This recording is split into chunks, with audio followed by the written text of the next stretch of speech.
బాధ్యత లేకుండా, ఒక రాజకీయ పార్టీకి ఉండవలసిన లక్షణాలు లేకుండా బురజల్లే కార్యక్రమం చేయడం అది తప్పు. ఇప్పటికే ప్రజలు వీళ్ళ మీద ద్వేషించే పరిస్థితికి వచ్చారు, అసహించే పరిస్థితికి వచ్చారు. మీకు ఓటు వేయలేదని రాష్ట్రం మీద ద్వేషం పెంచుకోవడం మంచిది కాదు. రాష్ట్రంలో విధ్వంసం సృష్టించడం మంచిది కాదు. ఈ విషయం గుర్తుపెట్టుకోవాలి. మీరు చేసిన పనికి మీకు ఓట్లేయలేదు. మీ అరాచకాలకి ఆ రోజు ప్రజలు తీర్పు ఇచ్చారు. ఈరోజు ఇలాంటి అరాచకాలు ఇంకా చేసి, విధ్వంసాలు చేసి, నేరాలు ఘోరాలు చేస్తే మిమ్మల్ని రాష్ట్రంలో కూడా ఉండేరు.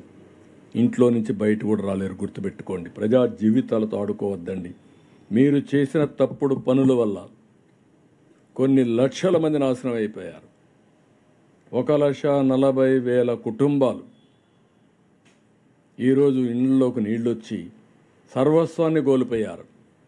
ఇంకొక పక్క 2,50,000 మంది, దగ్గర 2 లక్షలు కాదు, 6,80,000 మంది, 7 లక్షల మంది ఒక వారం నుంచి ఒక మానసిక క్షోభ అనుభవిస్తున్నారు. ఇంట్లో నుంచి బయట రాలేరు, నీళ్లు లేవు, కరెంటు లేదు, ఇంకొక పక్క అన్ని ఇబ్బందులు, తినడానికి తిండి లేదు, పిల్లలకు మంచినీళ్ళు కూడా ఇవ్వలేకపోతున్నారు. అంటే ఎక్కడికి పోతున్నాం ఇవన్నీ? నేను చాలా స్టోరీస్ చెప్పాను. కనీసం మానవతా దృక్పథం మీకు ఉండుంటే, నన్ను ఒక ఆయన అడిగాడు, మా పిల్లలకు మంచినీళ్ళు ఇవ్వలేకపోతున్నాను, ఆ మంచినీళ్ళు ఇప్పించమని అడిగాడు. నేను చాలా బాధపడ్డా. ఒక కన్న తండ్రి ఆవేదన, 3 రోజులుగా పిల్లలకు మంచినీళ్ళు ఇవ్వలేకపోవడం.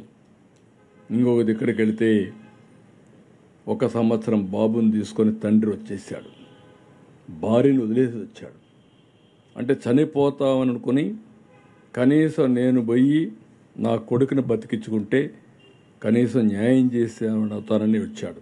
కానీ మనసు క్షోభిస్తూ ఉంది. ఒక మాట అన్నాడు, సార్ ఏం చేస్తారో చేయండి, నా భార్యను తీసుకురండి. నేను అడిగాను, ఎందుకు వదిలేసి వచ్చావంటే, ఈ బాబు కోసం వచ్చాను, లేవండి నేను వచ్చేవాడిని కాదు అంటే, భార్య బిడ్డ మధ్యలో నలిగిపోయి బిడ్డను బ్రతికించుకోవడానికి భార్యను కూడా త్యాగం చేసే పరిస్థితికి వచ్చాడంటే మనం గుర్తుపెట్టుకోవాలి.